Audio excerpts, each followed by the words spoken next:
तो एक होता है मजाक, फिर आती है बेइज्जती और आखिर में हरामीपना। लुकिज्म का चैप्टर 564। अबे क्या था ये? साला मैं सोच कर बैठा था कि ओजी डैनियल का ऑरा मेजर करूंगा और मेरा तो चलो जाने दो, लेकिन मुझसे ज्यादा तुम सब लोगों ने भी प्रिडिक्शन की थी। बट मीनवाइल पीटीजे, ये तेरी झूठी बातें मैं सारी मान लूं। और वारे आधे पिछवाड़े के राजा जैग्योन्ना, तूने बोला था कि तू डैनियल का यूनिक पार्ट ढूंढने में उसकी मदद करेगा, लेकिन फिर तू ये रिवील करता है कि मुझे खुद को ही अपना पार्ट नहीं मिला। अबे आधी से ज्यादा जिंदगी तुम इंचियोन की गटरों के अंदर घूम चुके हो, तो कैसे मिलेगा पार्ट?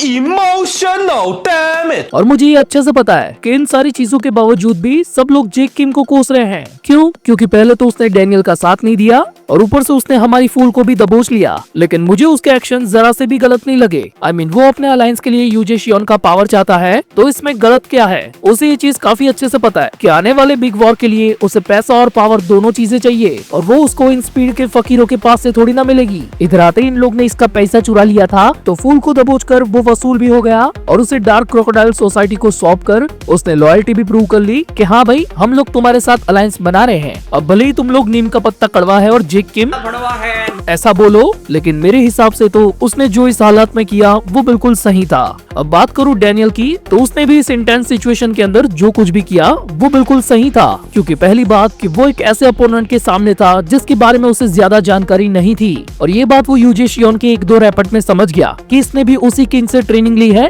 जो जैग्योन्ना को ट्रेनिंग दिया था, और यूल्हा जो पकड़ी गई है ना, उसकी जिम्मेदार भी वो खुद है। I mean, ये लोग डैनियल की मानकर एक बार को यहाँ पर अटैक करने के लिए ना आते, लेकिन इसने अपनी कमर दिखा के सबको एक्साइटेड कर दिया, एंड इसके कॉन्सिक्वेंसेस उसी को झेलने पड़े। और चैप्टर के एंड में जैग्योन्ना ये जानकर काफी ज्यादा शॉक हो गया। ये बेचारा अपने में ही कंफ्यूज है कि कौन सी गटर में घुस के अब किधर से निकलूं। साला डार्क क्रोकोडाइल ये लोग है और गटर में ये लोग घूमते हैं, और इस चैप्टर के एंड में हमने डैनियल को तो देखा ही नहीं। तो सब लोग ये प्रेडिक्शन कर रहे हैं कि डैनियल यहीं कहीं पे छुप गया है, या फिर शायद से वो भी यूजे के हाथों पकड़ा गया है, और अब वो अपनी दोनों बॉडीज का इस्तेमाल करेगा इस पूरे लफड़े को टैकल करने के लिए। और ऐसी गेम वो वर्कर्स के अगेंस्ट में पहले खेल चुका है। But why should boys have all the fun? इसके हाथों से भी कुछ करवाओ, या फिर सिर्फ इसे हुस्न दिखाने के लिए बनाया है? कहीं ऐसा तो नहीं कि यूजे शियोन जानबूझकर इसको उस क्रोकोडाइल वाले बॉस के पास ले गया है जो नंगा बैठ के चाय पियो बिस्किट खाओ कर रहा है, और वो अभी वहाँ पर अकेला है। I mean, हाँ, उसके इर्द गिर्द वो क्रोकोडाइल्स घूम रहे हैं, लेकिन उसके बॉडीगार्ड्स में से कोई भी वहाँ पर नहीं है। तो क्या यहाँ पर यूजे शियोन ने युवुल को एक तरीके से मौका दिया है अपने बाप का बदला लेने का?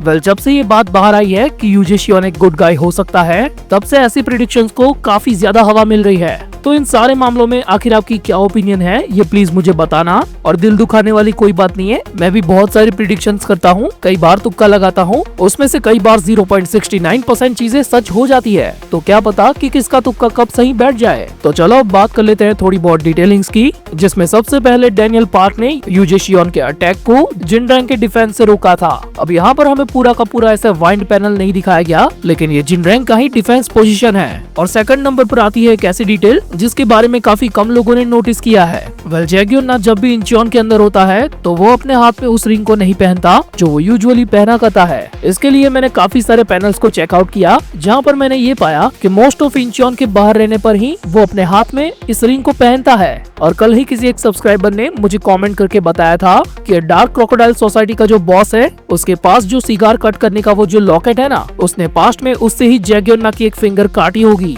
सो आपका इस डिटेल के बारे में क्या कहना है, ये प्लीज मुझे बताना। और मेरे बहुत से भाई मुझे कमेंट्स में कहते हैं कि भाई तू गोकिम के बारे में भूल गया, तू उसके बारे में बात ही नहीं करता। तो उन सबको मैं यही बताना चाहता हूँ कि गोकिम आएगा इंचियोन, लेकिन उसमें अभी काफी देर है। मे बी हमें कुछ चैप्टर्स के बाद उसके हिंट मिल जाएंगे, क्योंकि जहाँ तक हम जानते हैं तो अगली तबाही इंचियोन के अंदर ही होने वाली है। डैनियल पार्क है इंचियोन में, जेक किम है इंचियोन में, कीटे किम आने वाला है इंचियोन में, और जून को भी आएगा इंचियोन में, और तब जाकर हम देखेंगे कि कौन किस गटर से भागता है। लेकिन अब हम बात कर लेते हैं डार्क क्रोकोडाइल सोसाइटी के इस बॉस के बारे में। इसने कुछ मगरमच्छ के साथ थ्रीसम क्या कर लिया, इसे ऐसा लगता है कि लेजेंड शिंगेन से ज्यादा महान है। साले तू जैसे नहाते हुए बिचिंग कर रहा है ना, वैसे वो नहाते हुए कई लोगों के अंग उखाड़ चुका है, और तब भी उसकी दोनों आंखें सलामत थी। और जब गैप्योंग द डैडी किम यहाँ पर थे तब तू कहाँ था साले?